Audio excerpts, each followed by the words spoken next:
What's going on, guys? Welcome to the Gridboard Film and TV podcast.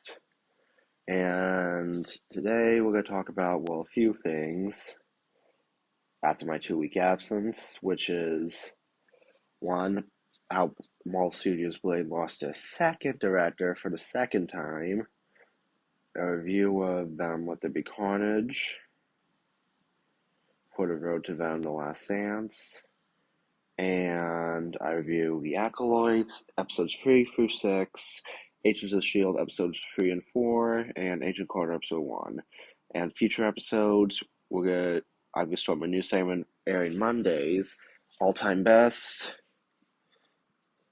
which I review the greatest films of all from like any franchise.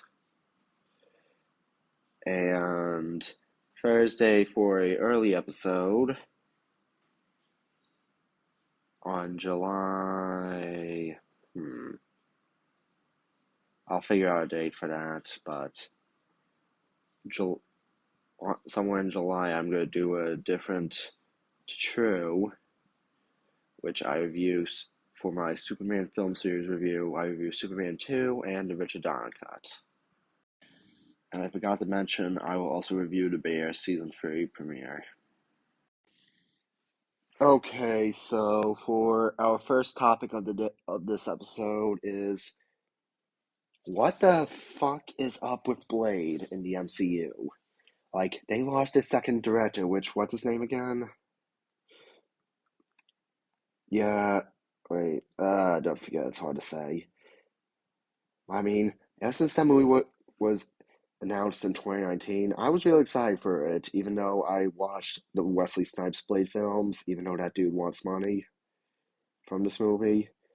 And there's a lot of drama going for this, like losing their first director, two important actors, now their second director, and the only people I know are Mahershala Ali, if he's still on the project, and Mia Goth, even though I haven't seen the X films. Yeah, I know, it's really terrible, yeah. So, maybe I'll post something on my YouTube channel, which is, do you guys want to watch the Blade film? Or do you want it canceled? So I hope you enjoy that. Okay, so for the next part of the show, I'll be reviewing the Acolyte episodes 3 and 4, and the other part will be 5 and 6, even though those haven't aired yet. Which, okay, to be honest with you guys, I really hate this show, and can they please cancel it? Like, the younger counterpart of Amanda Steinberg's character was like really immature, like, oh May, don't go. No. What's her name? Osha, I think. Oh, Oshi, don't go to the Jedi. They're so fucking evil. Wah. And then like she wanted to kill her own sister. What a whiny little bitch. And then like with the fourth episode, they have weird looking lightsabers that are so bad.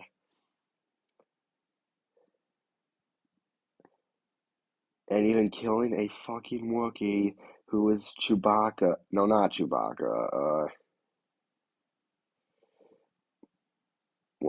Maybe Chewbacca's ancestor was a Jedi.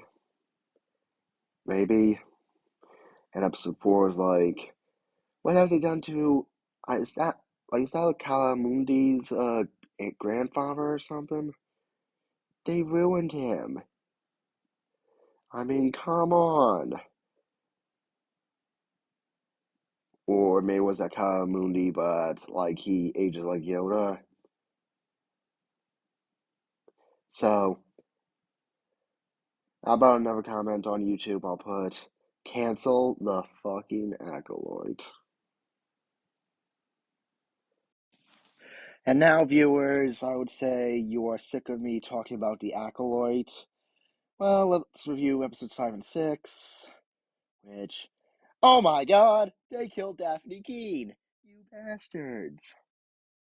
I mean, my god. They killed off a good actress from Logan who maybe I wish wasn't Deadpool and Wolverine, but no, I want to do Star Wars, whatever. And still, the second counterpart of Amanda Steinberg's character is still a whiny bitch. And we had a terrible Sith Lord, and a really bad, hot. Okay, I don't know what the hell I'm saying now. A really bad. Okay, what was it? What was it? I don't forget. But anyway, episode 7 and 8 are still terrible as it is, or I'll post a YouTube blog. Let's hope this show gets canceled. And now we're talking about The Bear season 3 premiere. Watched it when I was on my absence. And my review is, well, after the aftermath of the season 2 finale,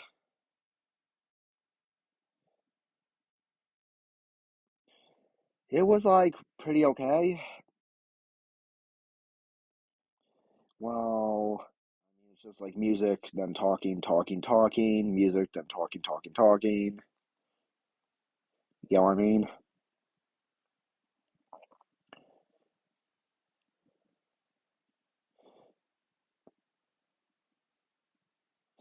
Okay, so here's the plot. Episode 1 aired the same day as all the episodes. Tomorrow.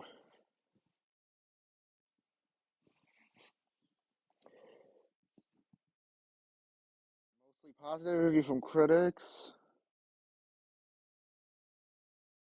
And some critics found the episode lacking narrative momentum, while others expressed confusion regarding its non-linear narrative.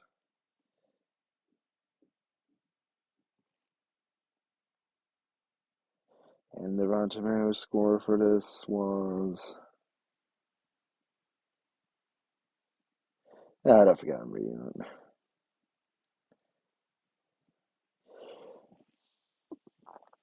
Now we start in flashbacks.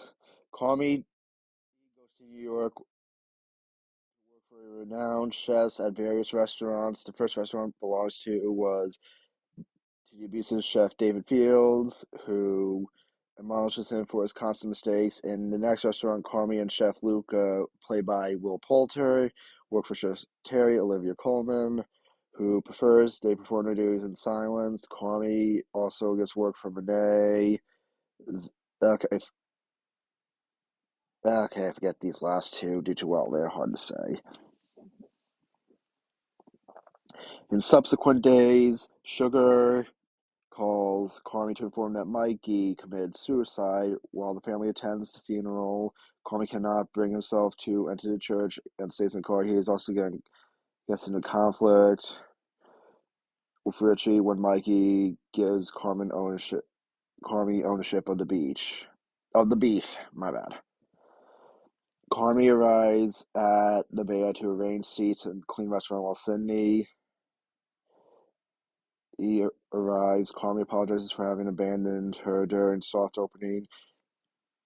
He later leaves a message to Richie apologizing. Marcus is devastated upon the fact that his mother passed away. Using his knowledge to know many restaurants, Carmi creates a list of non-negotiables for the restaurant to follow. Finally, hope to work in the workplace.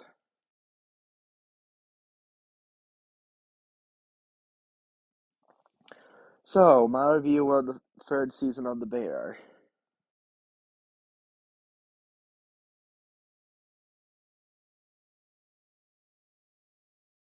Well, I'd say, like, besides how season 1 got 100 and season 2 got 99, this seems like a bit not interesting, but I'm gonna see what happens in the future episodes.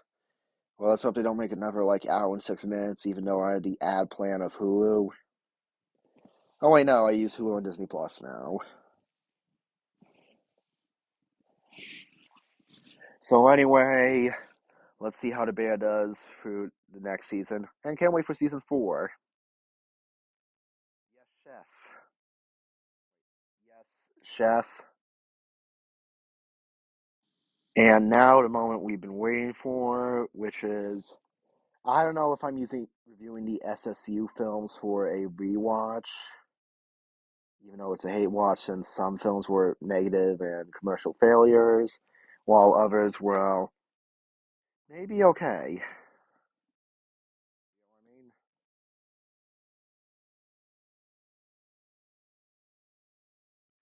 know what I mean? Like, I know it's hard that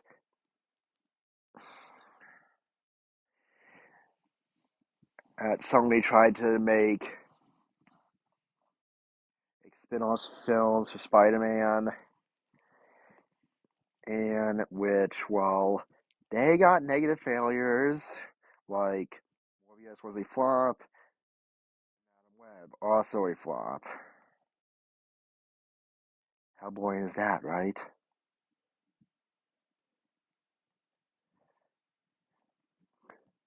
Or I don't want to make like internet memes for Madam Web or Morbi or Venom 2. Oh well, maybe when the 25th, okay, wait, 45th Golden Raspberry Awards start.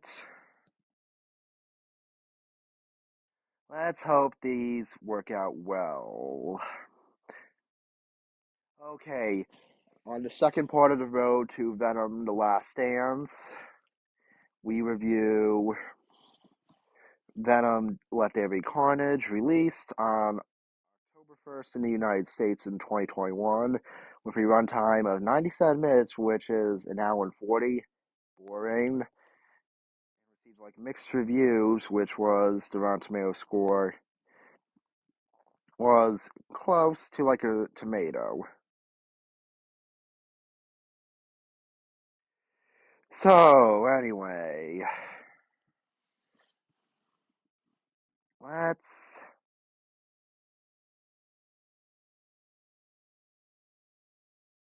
get to it.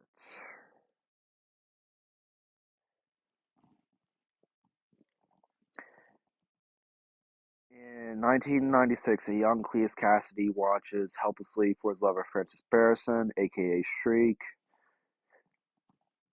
taken away from St. Eustace's home for unwanted children to the Ravencroft Institute. On the way, Frances uses her sonic powers to attack a young police officer, Patrick Mulligan, played as an adult Stephen Grant. Mulligan shoots Frances in the eye and suffers an injury to his ear due to her scream. Mulligan, who believes he killed her, Frances is taken. Well, but Mulligan doesn't know that Frances is still alive, who was taken to Ravencroft, where her abilities are restricted. In the present day, Mulligan is now a detective and seeks and asks journalist Eddie Brock to speak to serial killer Cletus in San Quentin prison.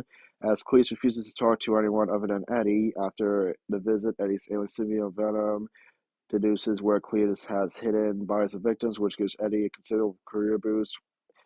Eddie is contacted by his ex-fiancée Anne, who tells him she is now engaged to Dan. Due to Venom's displeasure, Cletus, who has been found guilty of his crime, sentenced to death by lethal injection, invites Eddie to attend his execution. Eddie speaks with Cletus, who insults Eddie, provoking Venom to attack. Cletus bites Eddie's hand and ingests a small part of the symbiote. Back home, Venom has an argument with Eddie about wanting more freedom to eat criminals, and the symbiote decides to leave Eddie's body and go off on its own. As Cletus's execution begins, a red symbiote emerges and blocks the injection, named Carnage. It goes on a violent rampage through the prison, freeing inmates and killing guards. Carnage agrees to help Cletus break Francis out of Ravenclaw in exchange for Cletus' help eliminating Eddie and Venom. Morgan visits Eddie at home and warns him about the situation at Ravencroft. Cletus frees Francis as they travel to the St. Eustace's children's home to burn it down. Morgan grows suspicious of Eddie and arrests him. Eddie contacts Anne as his lawyer and reveals that Venom is separated from him. As Venom makes his way through San Francisco, hopping from body to body, Anne finds him on Mrs. Chen and convinces him to forgive Eddie. Venom reunites with Eddie after first buying with Anne to get into the police station, and they escape custody. Cletus takes Morgan hostage, and Francis This captures Anne, taking them both to the cathedral where Cletus and Francis plan to get married. Boring, right? Eddie and Venom arrive to fight Carnage, while Francis seemingly kills Morgan by hanging him with a chain. Venom is overpowered by Carnage, but provokes Francis is using the powers to separate Carnage and Cletus. Venom devours Carnage and kills Cletus while the collapsing cathedral crushes Francis. Morgan is revealed to be alive, though his eyes glow blue. Eddie and Venom, now fugitives, decide to take a vacation where they plan their next steps. And that's the end of the movie. But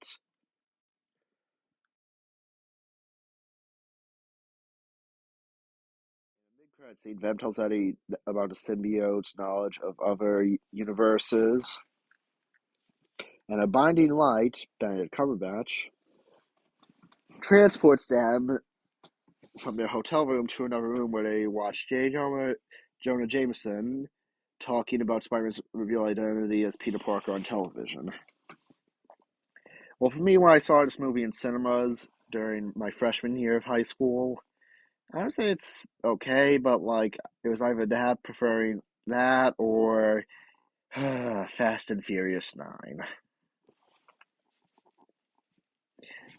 And stay tuned for August's rewatch of Spider-Man Far From Home, which is Meanwhile in Another Universe. We'll review the MCU side of the Venom story. So, hope you guys enjoy it.